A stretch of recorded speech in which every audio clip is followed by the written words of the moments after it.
Hello, friends and students. Myself, Birendra Singh, and once again, I welcome you to my YouTube channel that is BS Learning Forum. I'm your English educator, and today I have come with a new topic, and this is the discussion of the third unit of the chapter entitled The Passing Away of Bapu, Class 10, West Bengal Board of Secondary Education. First of all, I'll read the text in English and then after I'll explain it in Hindi. And finally, we'll have the solution of exercise as well. So let's read the chapter first, Unit 3. Some days after the funeral, a special train took Gandhiji's ashes to Allahabad. The compartment was decked with flowers. People on the train sang bhajans. People did not weep anymore, for they could feel Gandhiji's presence amid the flowers and the songs. At every station, sorrowful crowds filled the platform. Amid song and prayer, the train reached Allahabad. The ashes were immersed in the Ganges, where a huge crowd had gathered at the bank.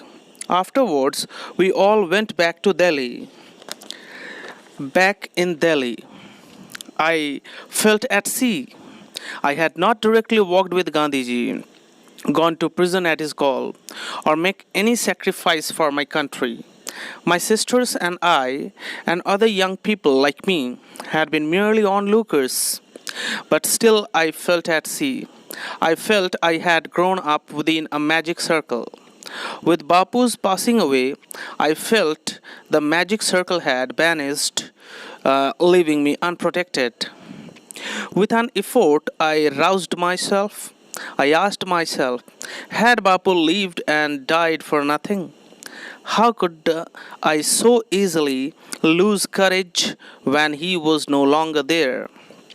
My values were not so weak. Millions of people would have been ordinary folk but for Bapu. He brought them out of indifference and awakened them to one another's suffering. What if now Bapu is gone? We were still there, young, strong, and proud to bear his banner before us. Bapu had passed away, but his India would continue to live in his children. So far, we have studied the text, Unit 3 of the chapter, and now we'll have the explanation of this chapter in Hindi. कुछ दिनों बाद जब गांधी जी की अंतिम क्रियाक्रम संपन्न हो गई, उसके बाद उनके अस्थियों को एक स्पेशल ट्रेन में लिया गया और उसे इलाहाबाद के लिए आगे बढ़ा दिया गया। पूरे कंपार्टमेंट को जिसमें उनकी अस्थियां रखी हुई थी फूलों से सजा दिया गया था।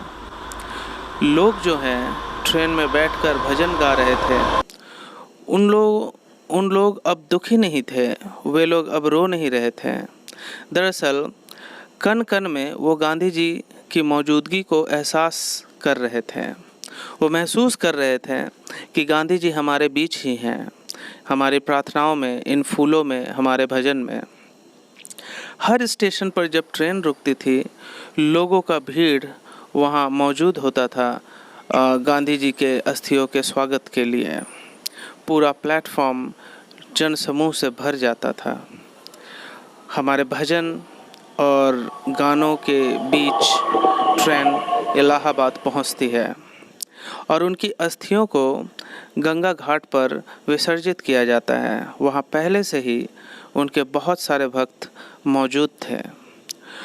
उसके बाद हम लोग वापस दिल्ली लौट आए।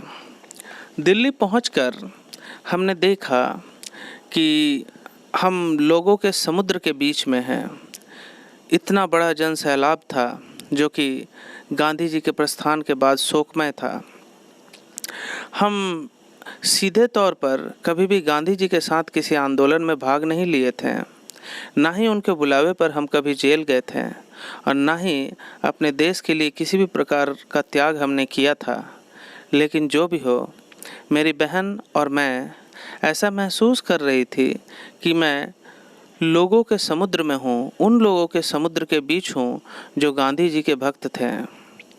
और मुझे ऐसा महसूस हो रहा था कि अब तक मैं गांधी जी के व्यक्तित्व का जो मैग्नेटिक फील्ड है उस बीच में मैं पली बढ़ी हूँ। गांधी जी के व्यक्तित्व का जो आकर्षण है, गांधी जी के व्यक्तित्व का जो एक मैजिकल प्रभाव है, उसके बीच में पली बढ़ी हूँ, ऐसा मुझे महसूस हो रहा था। लेकिन गांधी जी के गुजर जाने के बाद मुझे वो मैजिक सर्कल एब्सेंट महसूस हो रहा था। ऐसा महसूस हो रहा था कि गांधी जी के व्यक्तित्व का जो मैजिक सर्कल है वो अब शायद नहीं है। उनके व्यक्तित्व की जो आभा मंडल थी, जिसके प्रभाव में लोग हमेशा पॉजिटिव हो जाया करते थे और हमेशा किसी भी समस्या से संघर्ष करके उसका समाधान पा लेते थे, उनके व्यक्तित्व का वो आभा मंडल अब हमारे बीच नज़र नहीं आ रहा था।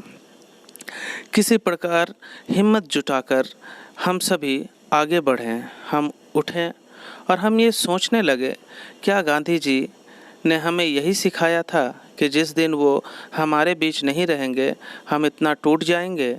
नहीं, हमारा मूल्य बोध बहुत ही ऊंचा है।